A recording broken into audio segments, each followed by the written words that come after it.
പിന്നെ ഇതൊരു വ്യൂസിന് വേണ്ടിയിട്ടുള്ള വീഡിയോ അല്ല കേട്ടോ.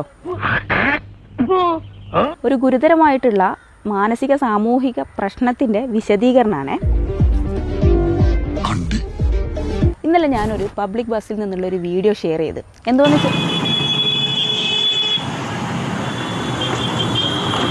വെച്ച് കഴിഞ്ഞാൽ ഒരാൾ മനഃപൂർവ്വം എൻ്റെ ശരീരത്തിൽ സ്പർശിക്കുന്ന ഒരു വീഡിയോ. അതൊരു ആക്സിഡന്റ് അല്ല, ഒരു മിസ്അണ്ടർസ്റ്റാൻഡിങ്ങും അല്ല. ഇത് മേജർ സൈക്കോളജിക്കൽ ഇഷ്യൂവും സെക്ഷൽ ബൗണ്ടറി വയലേഷനുമാണ്. ഇവിടെ നോക്കിയോ, കറക്റ്റ് കൊണ്ട് വെച്ചു കൊടുക്കണം. നീ തട്ടണം ഇല്ലാന്നുണ്ടെങ്കിൽ ഞാൻ കൊണ്ട് തട്ടിത്തരാം എന്നുള്ള രീതിയിൽ കൊണ്ട് വെച്ചു കൊടുക്കണം.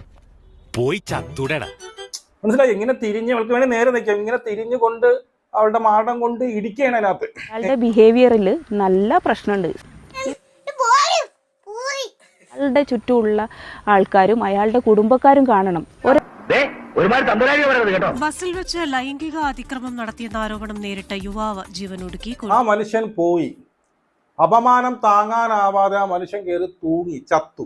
പിന്നെ അയാൾ മാന്യത കാണിക്കുന്നത് അയാൾ ജീവിക്കുന്ന സൊസൈറ്റിക്ക് മുമ്പിലും അയാളുടെ ചുറ്റുമുള്ള കുടുംബത്തിന് മുമ്പിലും.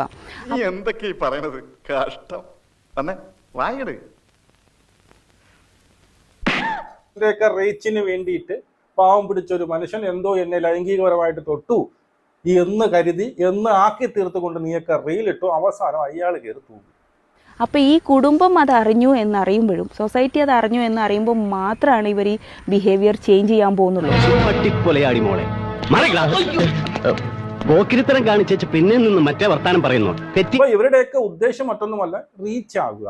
എന്ത് തേങ്ങ പറഞ്ഞാലും ഇതുപോലെ കൊണ്ടുവന്ന് റീച്ച്. ഇവിടെ ഞാൻ ചെയ്തത് മോശമായെന്ന് നിനക്കെങ്കിലും തോന്നില്ലേ? ഏയ്, ഒരിക്കലുമില്ല. ഇതിനൊക്കെ ഞങ്ങളുടെ നാട്ടിലൊരു പേര് പറയും, തന്തയില്ലായിക.